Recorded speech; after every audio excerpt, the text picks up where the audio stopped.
G'day guys, I'm out in the Snowy Mountains today. I'm fishing at an iconic location that I'm sure 95% of you will probably recognise. But anyway, I'm sort of starting close to the road here. I'm going to work my way down a little bit and see how we go. We've had a lot of rain up here and the rivers are up, but the weather has come really nice today. It's a beautiful sunny day with only a little tiny bit of breeze. So it could fish really well. The high water can be a bit of a challenge in terms of wading and crossing the river and so on, but we'll see how we go with that.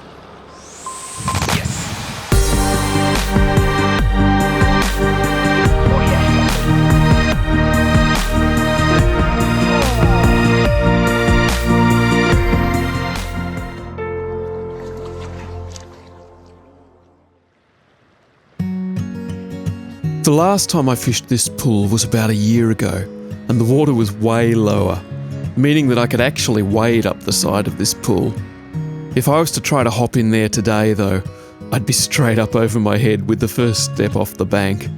So there's no choice but to fish it from the shore. There are plenty of small snowflake caddis around, but I'm not really seeing any other bugs at this point. So I'm hoping that nymphing is going to be the right strategy. The current seam that I want to fish is on the far side of the pool, which means I have to make a long cast to get over there. Casting long is not always the best way to get a good drift when you're nymphing, but sometimes there's just no other option. It's either cast long or don't fish it at all. Even though there would have been a bit of drag on the fly from the long line I'm fishing, I soon came up tight to a nice fish. Yes, he's on! Now I just had to figure out where I was going to land it without going for a swim.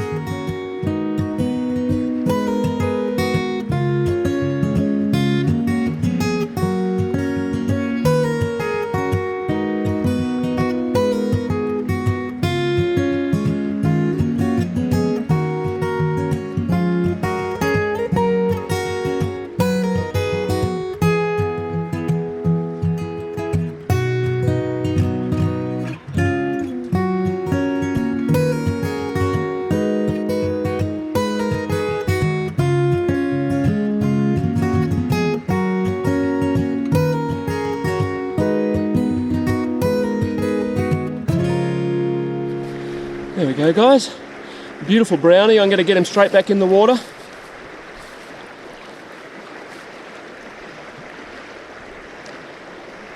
Well there you go guys, that's a pretty good start. That's what I got him on. Tiny little 3.5mm Tassie Devil. So I just want to show you guys where I am here. There's the bridge. There's the car park. There's the fish. So I guess the point to make here is you don't necessarily have to drive or walk a mile to catch fish. I think a lot of the time people overlook these sort of car park pools or perhaps they don't fish them the right way, but there's definitely fish in them and they're definitely catchable. Alright, let's push on, see how we go. I often find that where there's one fish, there's more. So I worked my way up slowly through the main part of the pool, hoping to pick off another fish sitting on the current seam, looking for nymphs drifting off into the eddy.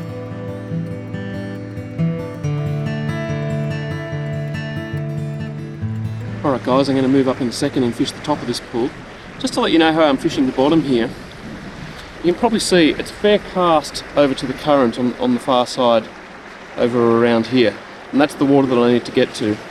So I'm making a pretty long cast with a Euro rig. It's probably about 35 feet maybe, which is just about the very topmost limit of what you can do with a Euro rig.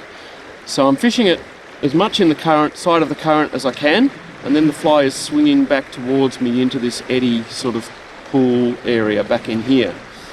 Letting it drift through there a little bit, letting it swing up a little bit, and then just giving it a very gentle nymphing retrieve, just to try to emulate a fish that's emerging. The brown that I got before was on the drift, and it was on the side of the main current over there, which is on the far bank. So you don't necessarily have to fish right under the rod tip when you're Euro nymphing. You can fish at a reasonable amount of range. You need the conditions to be right. It's very difficult if there's any sort of breeze or wind, which is just starting to come up a tiny bit now, but luckily I got a nice window there with no wind, and I was able to fish nicely at range and still get a good drift. Anyway, I'm going to push up now into the top section of this pool and fish the top of the riffle, and we'll see what happens there.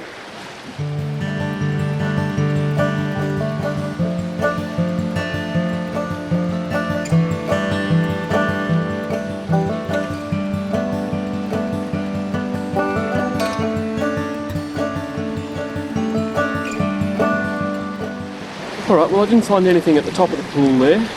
Even though it's a beautiful morning and the sun's out, the water's still very cold, so I'm assuming that perhaps the fish are just sitting a little bit back in the pools in the easier water where I caught that brown, back around the middle of the pool where the current slows up a little bit.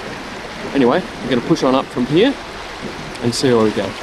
I just wanted to show you guys this beautiful little plaque that I found by the river here. It's a memorial for somebody who loved to fish here. And it's just beautiful, and I think it's a great reminder of just how important recreational fishing is to people, how meaningful it is.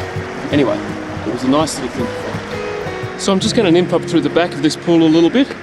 It's slower sort of walking pace water here, but I've got a feeling that might be where the fish are hanging just at the moment, in the easier water. You don't necessarily have to always think of Euro nymphing as something that you only do in fast water or at the top of pools. It's actually a lot more versatile than that. You can fish a lot of different water types. It's just a matter of adjusting the way that you fish sometimes, maybe adjusting the weight of your nymphs. And yeah, it's definitely worth covering this kind of water. Let's see how we go. Almost immediately I saw a small fish rise just ahead of me near the bank. I covered it with a cast, and I saw the sighter tippet tighten almost as soon as the fly hit the water. But before I could set the hook, he'd dropped it. I'd missed my chance. I gave it a few more casts, but he wasn't coming back. Alright, I'm a little bit too heavy I think. I've got a 3.5mm bead on there from the last pull. I'm going to change down to a 3mm bead so it sinks slower, just to match the rate of this water a little bit better. I used to dread changing flies. I always struggled to thread the hook, mainly because I'm long-sighted. But a decent pair of magnifying glasses helps me, as well as just practicing, especially tying knots. I like the Davy knot most of the time. It's quick and easy, and it seems to be very strong with the fluorocarbon that I use. Don't let slow rigging limit your fishing opportunities. Right. There we go, so I've gone to the same fly pattern, just one size smaller bead. The lighter bead was riding higher in the water column and not plummeting to the bottom like the heavier one. In slower water like this, you don't want a nymph that sinks too quickly. It doesn't look natural to the fish, and you just end up with snags and frustration. So I'm just going to keep inching my way up through this pool, a step at a time, and cover all the water. There's some nice looking deep water in here that could well hold fish. The sun was getting a bit higher in the sky now, and I probably should have taken the cues sooner that the fish had moved out of the slower water. This tends to happen on bright days if the water's somewhat clear, as the fish are probably seeking some cover from overhead predators. They're more likely to find that under a broken water surface, so that was where I needed to start focusing my efforts now. Okay, well this little stretch at the back of the pool hasn't really been producing, so I'm going to move up a bit, see if there's any deeper slots up ahead, and fish the head of the pool, just where the fast water starts to slow down. I think I'm a good chance there. I am fishing up behind my mate Phil, who's been up and fished through this water probably 3/4 of an hour or an hour ago. He's fishing with dry fly though, I think, or maybe dry dropper, so he's probably not getting as deep as I am. And that's one of the nice things about Euro nymphing is you're fishing, just let the truck go by, you're fishing a different depth to people who are conventionally fishing, so it's quite possible to follow up somebody with a conventional fly line, Euro nymphing after them, and still have a good day and catch fish.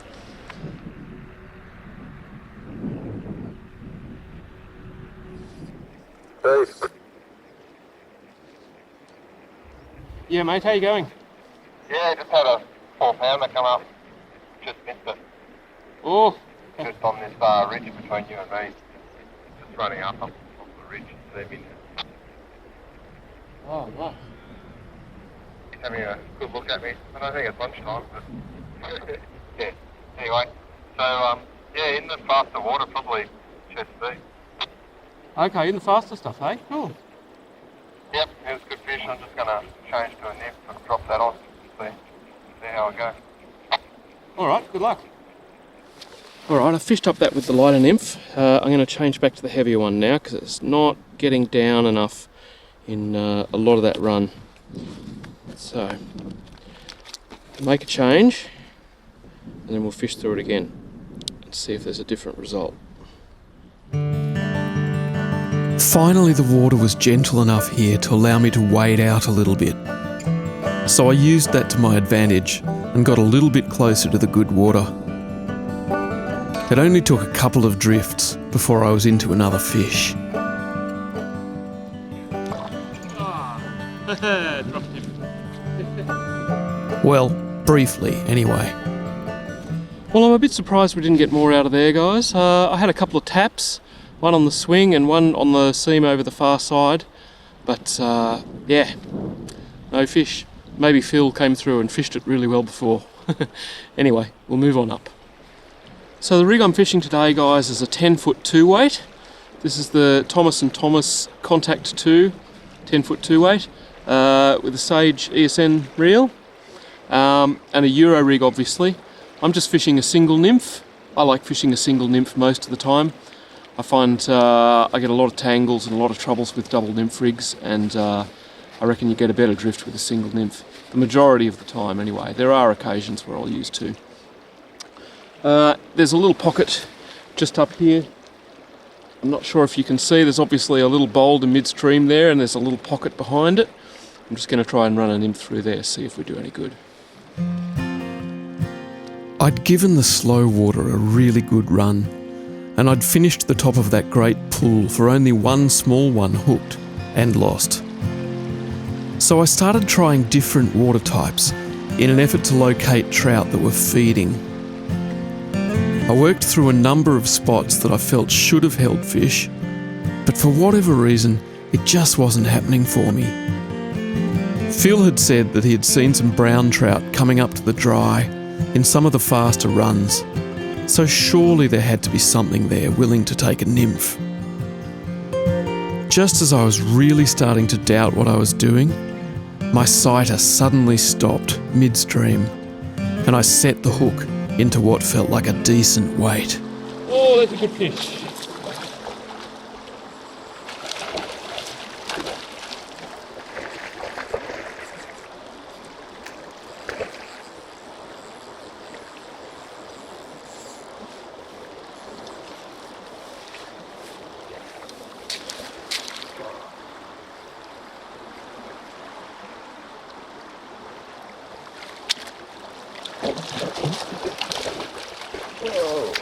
Oh!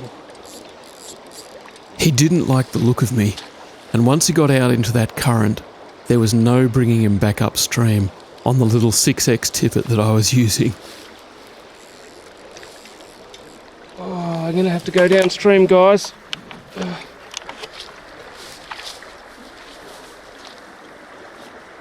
I kept trying to bring him back into the softer edge currents so that I could bring him to the net, but every time I got him close, he lunged out into the main current and headed downstream again. I had little choice but to follow him down.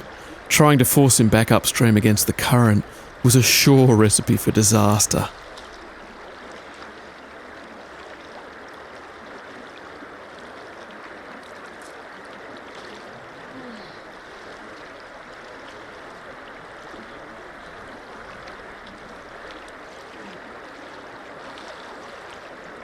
Finally, I managed to bring him into the edge and slide him into the net.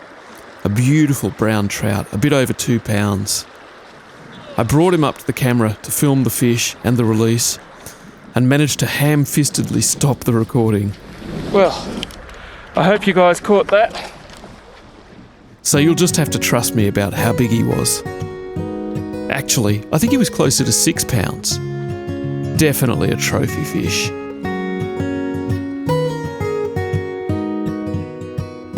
After catching that beautiful 12-pounder, I thought that I'd probably exhausted all of my luck for the day.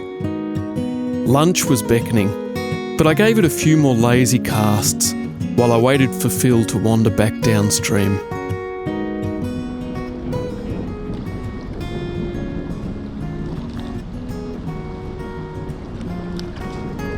Okay, so he wasn't nearly as big as the monster that I had just caught, but it was a nice way to wrap up the session. Nice come out. Lovely little brownie. Off he goes. Oh, I wonder if there's any more in there. There had to be a fish in there somewhere. Even a fairly tough day in the snowies is just magical. There's something about this landscape and its rugged beauty that just keeps drawing me back year after year. I can't wait for the next trip. Well, there we go, guys. That was a nice little morning session. 3 fish for the day, which is not exactly going to set the world on fire, but it's all right, you know. It was good fun. There was a couple of nice ones in there. Point of the video, I suppose, is just to show you that you don't necessarily have to walk miles or go somewhere remote to catch trout. We fished from the car park today, and one of the best fish of the day came from the car park pool. That's sometimes the way. Anyway, I hope you enjoyed that. If you did, give us a like, leave a comment. Don't forget to subscribe. Thanks for watching, and we'll see you next time.